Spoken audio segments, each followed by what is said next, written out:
Propel Fitness Water. With Gatorade electrolytes, zero sugar, and vitamins, Propel hydrates better than water to help you get the most out of your workout and get back to your best self. What propels you? Propel with Gatorade electrolytes. This message is brought to you by Apple Card, Shave Ice by the beach, a trip to the state fair, and a throwback flick at the local drive-in.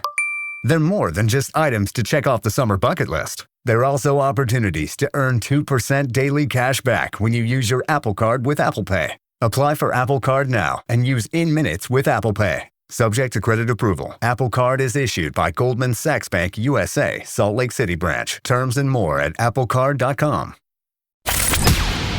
From the Fifth Quarter Studios in Madison, Wisconsin, you're listening to Coach Unplugged. And now, your host, Steve Collins.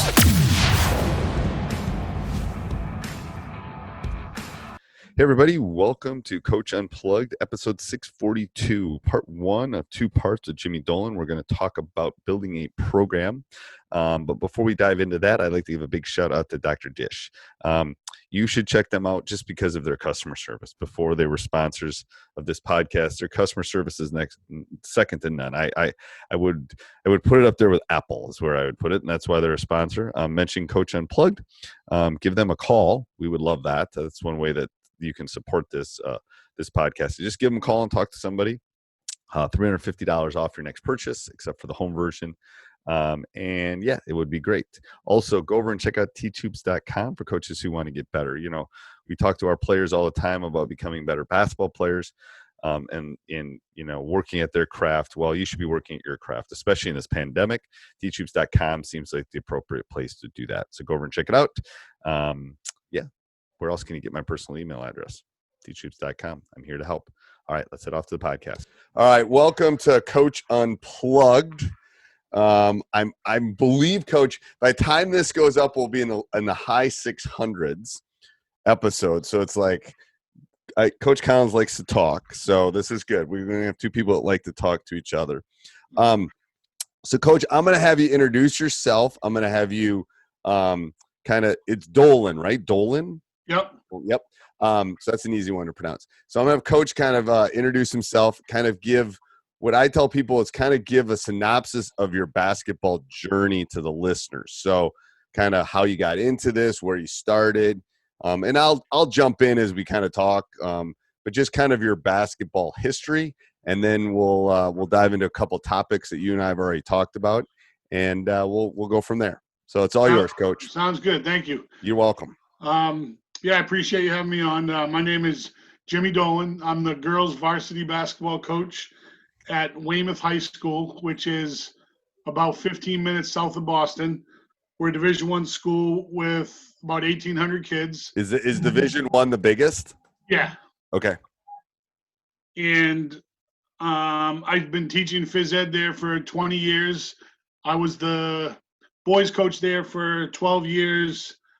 I left for a year to coach my sons at a small private school, but actually it turned out to be a couple of years. Okay. And then the girls' job opened up, pretty hesitant, to be honest, at first. And a couple of girls that I had in class kind of encouraged me to go for it, and I'm glad I did.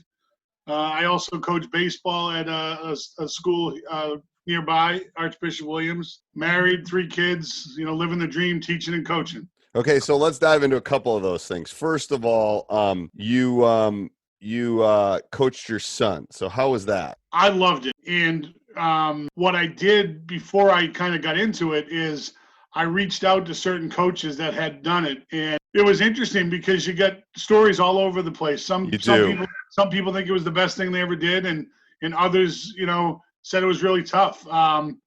In particular, Coach McDermott at Creighton was really cool.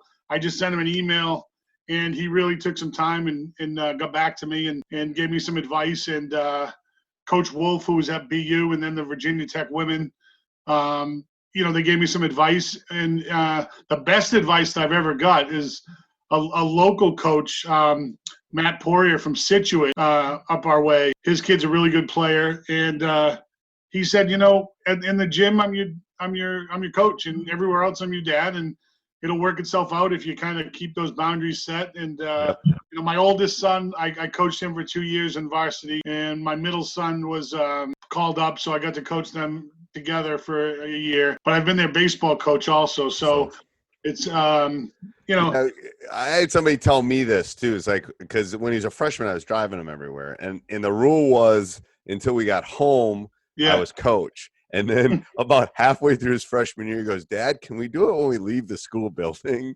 Yeah. Hear the earful from school till we get home," which is about 10 minutes. I go, "Drew, we can do whatever you want, whatever makes it feel." Because my son's a senior this year, he just graduated. So I tell people, I think him and I are closer than we would have ever been. I mean, yeah, I agree. We just spent, I would question any, up to this whole quarantine thing. I had him in class. I coached him in 2 varsity sport. He TA'd for me. I mean, him and I spent more time together than probably a dad and a son should at this age. But I know my wife feels this way. Our relationship is really strong because of that. Coach, I just definitely agree. I had a really, really cool experience where my oldest son, James, his senior year, we won the state title in baseball. Right. And he was the shortstop, and my middle son was the second baseman. Oh my God. And he was the player of the year in the state of Massachusetts, and it was like a fairy tale, and that was really cool. And unfortunately, what we're dealing with now with my middle son is that his senior year just got canceled. How do you deal with that? How are you dealing with that? That's got to be a difficult world. So we got, with our baseball guys, we got a Zoom tomorrow. It just happened on Monday, and kids that have lived it their whole lives. I mean, it's we got a bunch of kids going on to play in college. We're lucky, but several kids, it's over. It's over. I know. I mean, there'll always be the COVID kids. I'm telling you, I actually feel worse.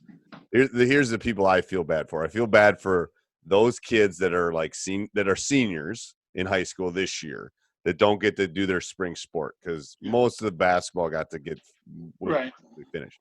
And then I also feel bad for the senior collegiate athletes, especially the D3s and those kind of places. They're done. Like, if you were playing baseball at a D3 school, you're done.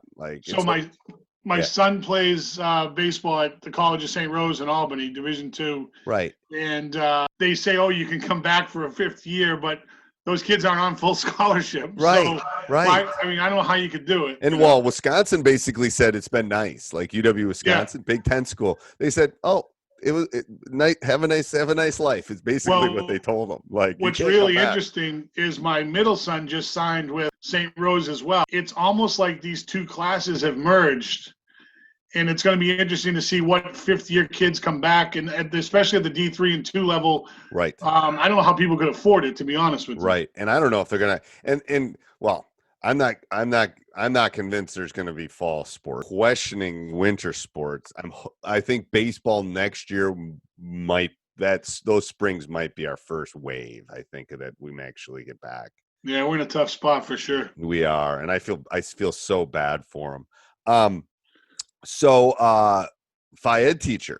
So is there a correlation between being a Phys Ed teacher and being a coach? It doesn't have to happen, but it seems like most of the, most of your Phys Ed teachers coach something. And it's interesting because now we're dealing with remote learning. We're basically, I have my course load this semester is I have 209 kids, and we're basically sending them emails, giving them activities to do, and it's almost like they reply, "Did you do it? I didn't do it. I did it, blah, blah, blah." Right.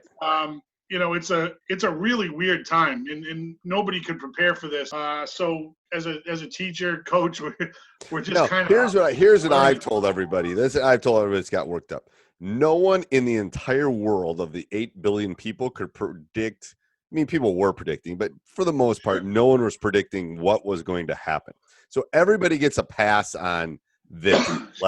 What's happening right now in schools, what's happening in the world, I give everybody a pass. But come next fall, that's the problem, is what are we going to do with schools, what are we going to do with teams, what are we going to do someone's going to have to be thinking over the next 5 months, because this system won't work with the entire United States, I don't think. But it will be interesting. It will be very intriguing. Sure.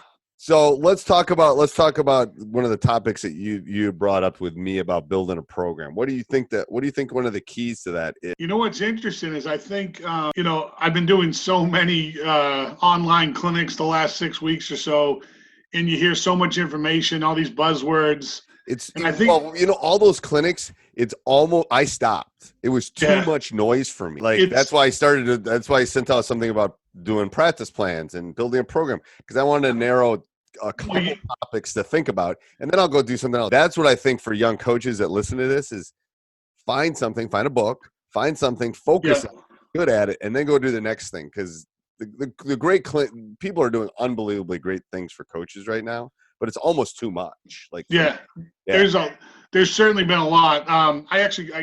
One today I really enjoyed was Ryan Saunders of the T-Wolves. Okay. He did some really good stuff. But what did he talk about? He did talk about culture and program building, but also did some of their 5-on-0 offense, which was interesting. Okay. But I really liked it. And one of the things he said, and it's kind of been the consistent thing in terms of building a program, is I think you have to connect with your kids and have relationships first. And then, you can worry about what systems you're play and whatnot. And all that is important as well. But I think once you connect, and I find that being in the school system and having the kids in class, it certainly helps.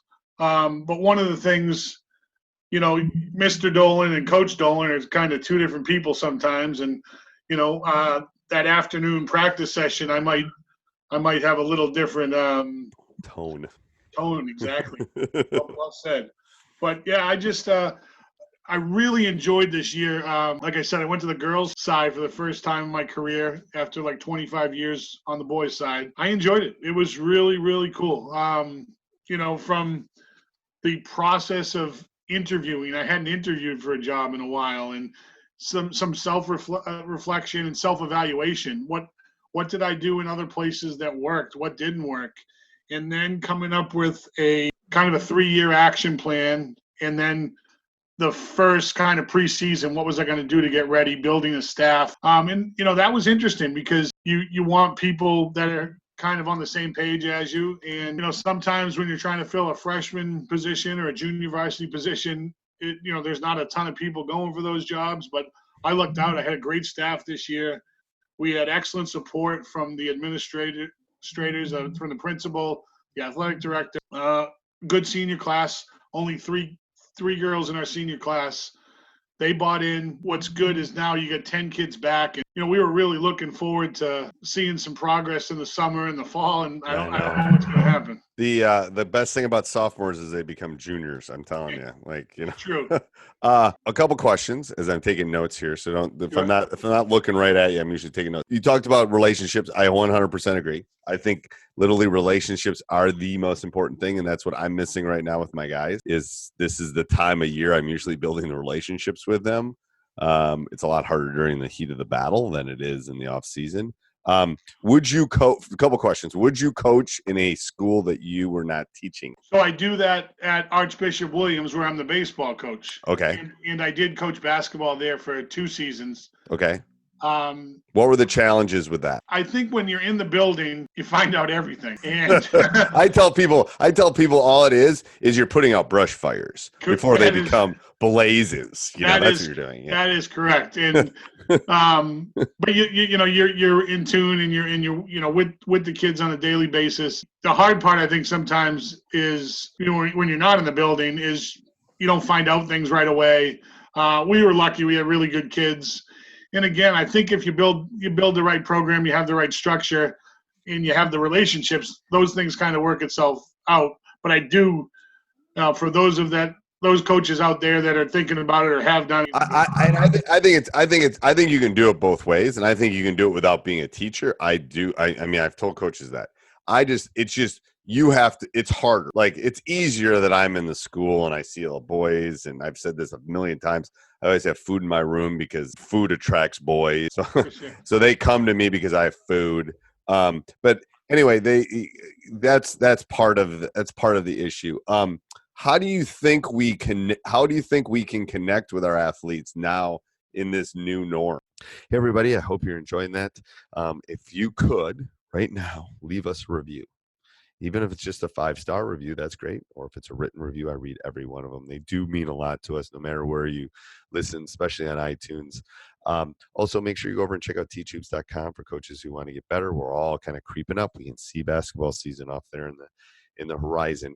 Can't imagine a better time to come join before all the changes that are going to be happen. Also, if you would like to help us out and you do any shopping in Amazon, you can click our Amazon link down below, and that would be one way.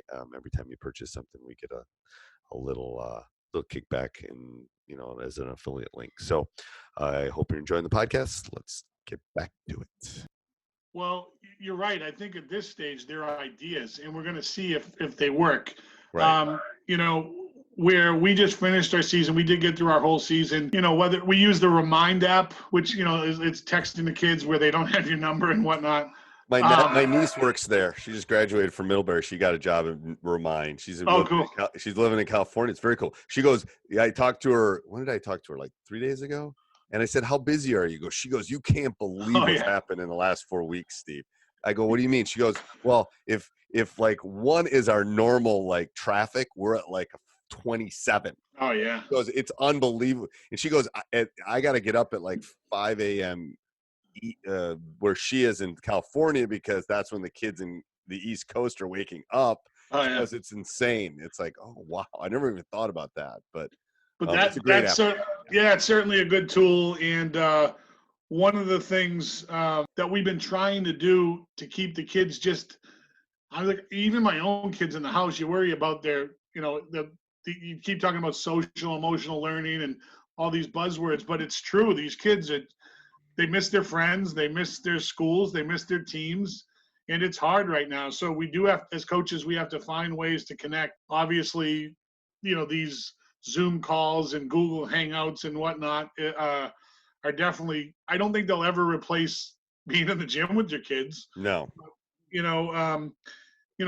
sent out, a daily Wildcat workout, and, if you can do it in your driveway, things you can do with the basketball or 2 balls in your driveway or out in the street. And we don't know if that's happening or not, but I think you just want to feel connected, get them responding to you, and stay engaged in this tough time, because it really is uncharted territory. I mean, it's been 100 years. Yeah. The history people know. It's like, yeah. And then when my concern is, I'm a stats teacher. So my concern for anybody that's listening to this is there will be a second wave. It just depends on how bad the wave is and how prepared we are for the wave. Sure. Just like it's going to be similar to playing that opponent during the regular season the second time. You better be ready, because they're going to be more ready than you are. You better over prepare. Let's talk about your action plan. So what went into this? I know you sent me a copy of it. I can share it with people, but talk about that action plan, because I think that's really important. I think people that are looking for new jobs or interviewing or building a program, you better have a plan. Like it's no different than starting a small business. You better have a business plan. It might be on a napkin, but you better have something. So let's talk about that. Well, I was lucky in a way where in the interview process, that was sort of a task that they asked us to do. And what was good is that, like you said, I think we all have ideas, and we all, before you run your own program, you have all these ideas, and you got to kind of focus on what you're going to hang your hat on and what you're really going to do. And we, what I did is I sort of broke it into, I got the job in October. We start the first Monday after Thanksgiving. In Massachusetts, we're only allowed to coach our kids during the months of play. That's us too. Yep. Okay. I mean, I've been talking to these coaches all over the country, and they're some of them like text. They have like a gym class where they actually Oh, trust me, you're Massachusetts. You're more like we are. We can only have contact. Like I can't send my guys workouts, right? Like I can't legally do do that. Like exactly. So it's really there's been a lot more push lately, and I think it is more for connection purposes. I look at it this way: if we could coach our kids every day, I wouldn't do that. No. I don't know.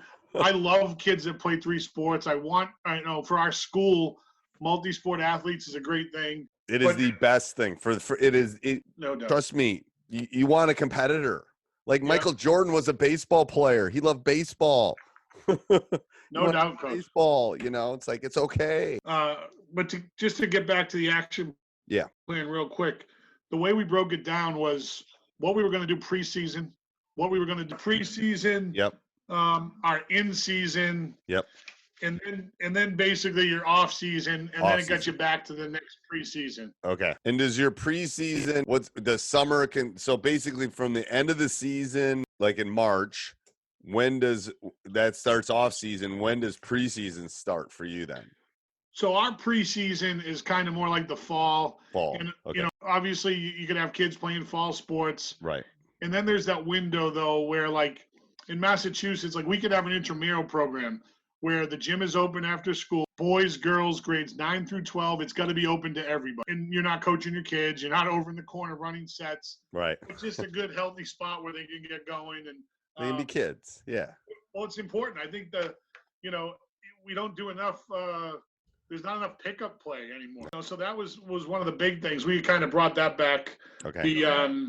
The boys coach at Weymouth he was my assistant for 10 years. So, that was a really good thing to have a nice relationship with him in terms of working on, the gym schedule, your scrimmage schedule, stuff like that. But we just, we kind of stuck to the plan. And, what's interesting is I took over a program that, it struggled in terms of wins and losses, but we got really good kids, people working hard. It's funny. You don't want to, it's not about changing culture. It's about putting in your culture and what you want your program to be like. Yep. It's not that something was wrong before or whatever. It's just, you want to be connected with your kids and you want them to be accountable for what, you want them to be accountable for. And there's all sorts of, there's multiple ways of having a winning program. There's multiple ways.